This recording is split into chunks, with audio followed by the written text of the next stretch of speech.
why I was asked by Esther and Alan to speak today. I've also asked myself this question 100 times until Esther and Alan explained it to me. To many of you, it might seem like ancient history. To me, it seems like only yesterday that this young, beautiful child stepped into my classroom. Somewhat shy at first, strictly an observer. I watched Mona over the next few weeks and realized she was taking it all in. From her third row seat, she had the perspective of the entire room and the people around her. She was first and foremost an observer, a brilliant and perceptive observer of people. I realized quite early that Mona could not be rushed or pushed. She did things that felt right to her. She did not look to what others were doing to mirror herself. She was her own person. Was she the first to jump in, raise her hand, interrupt others, need to be the center of attention? Absolutely none of the above. Her brilliance and beauty lay in the fact that she allowed others to shine and share, while retaining her quiet dignity. It might have been very easy to overlook a quiet, somewhat shy child, but if you look deeply, there was a spark, a radiant light that was as perceptive and thoughtful as any student I've had the honor and pleasure of teaching. I made it a point to get to know Mona during this year and the years that followed.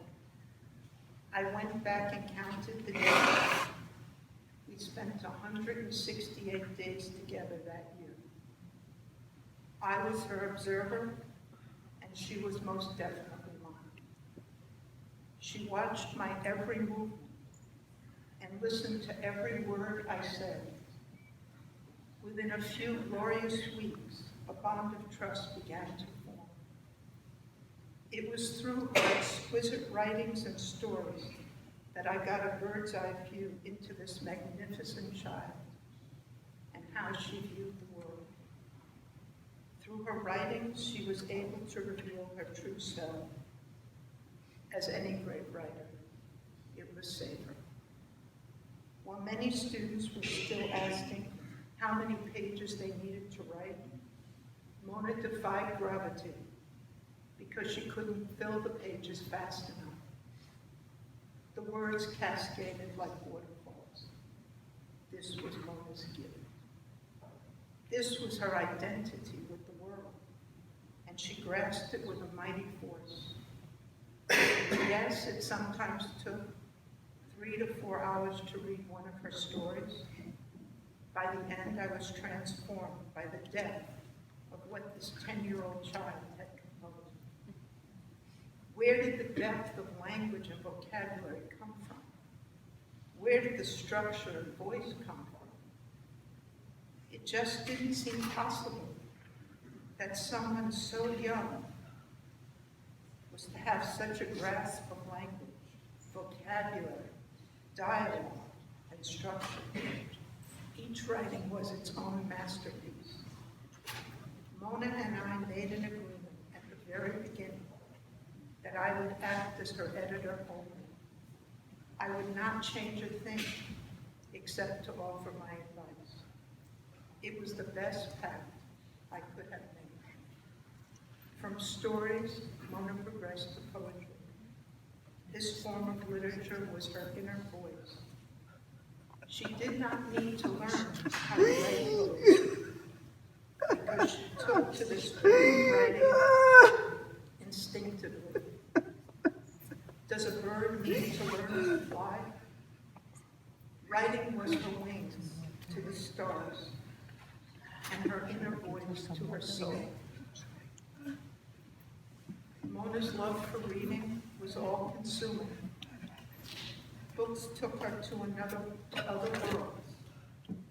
Through books, she learned about who she might want to be, and what she might aspire to, and what she might dare to dream about. Through books, she learned the difference between good and evil, right and wrong. I think Mona felt that she existed much of the time in a different dimension from everyone else she knew. There was waking, and there was sleeping, and then there were books. A kind of parallel universe in which anything might happen, and frequently did. A universe in which she might be a newcomer, but was never really a stranger. Books became Mona's perfect island. One of my favorite times was when I reintroduced Mona to The Little Prince. She told me she had read it in 3rd grade. I urged her to read it again so we could discuss it.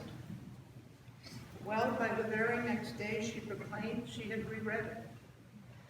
I was interested in what she could have gleaned from this novella that most adults could not fully understand or grasp the meaning. Well, needless to say, I was awestruck by the depth of her understanding.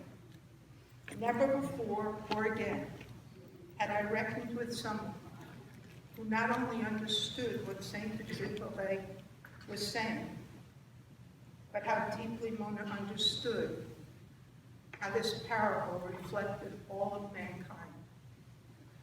For those of you who have never read The Little Prince, or might have forgotten its meaning, Mona might say, The Little Prince, like all great books, reminds us of who we are and what exactly it is that makes us so special. I remember one of her favorite quotes from The Little Prince. One only understands the thing that one tames. Men have no more time to understanding anything. They buy things already made at the shops, but there is no shop anywhere where one can buy friendship. Sweet, dear, beautiful woman, you left us too soon. You gave all of us who knew you so much beauty and love. As the Little Prince says, in one of the stars I shall be living. In one of them I shall be laughing. And so it will be as if all the stars were laughing when you look at the sky at night.